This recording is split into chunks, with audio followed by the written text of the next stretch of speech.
जय जय श्री राधे, जय जय श्री श्याम।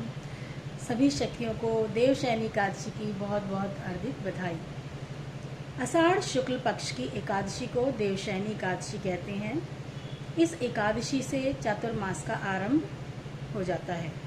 भगवान 4 माह के लिए सभी देवताओं के साथ शयन पर चले जाते हैं।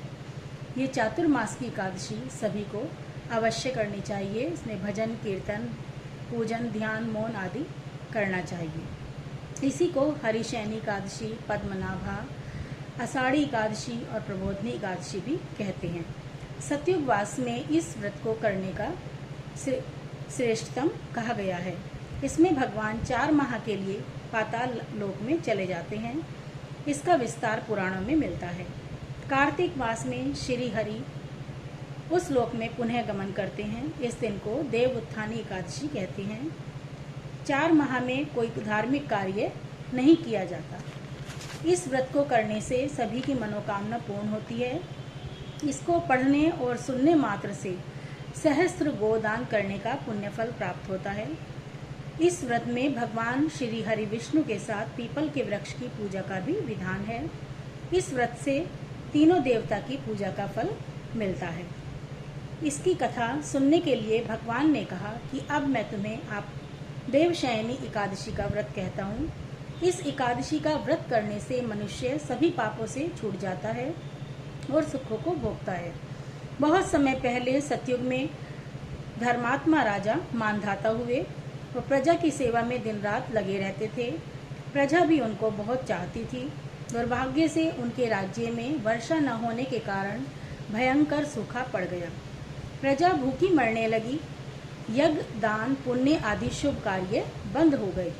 प्रजा की बुरी दशा देखकर राजा अपने रथ में सवार हो सतगुरु ऋषियों की शरण में जाकर प्रणाम करने लगे और कहने लगे, मेरे राज्य में भयंकर अकाल पड़ा है। प्रजा भूख से तड़प रही है, मरी जा रही है। हे ऋषिवर, कोई उपाय बताएं जिससे अकाल नष्ट हो और प्रजा की रक्षा हो सके।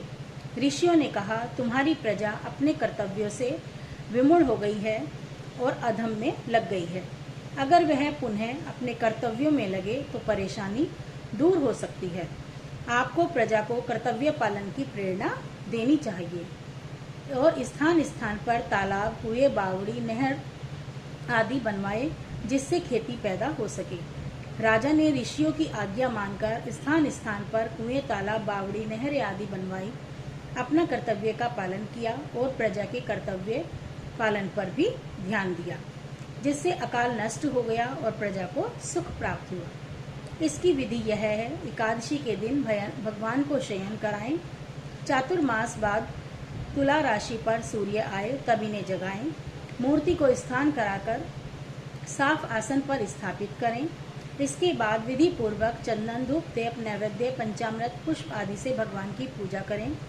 उसके बाद भगवान की पूजा के बाद ब्राह्मणों को भोजन कराकर दान देकर विदा करें और यथा योग्य पुण्यफल प्राप्त करें। जय जय श्री राधे, जय जय श्री श्याम।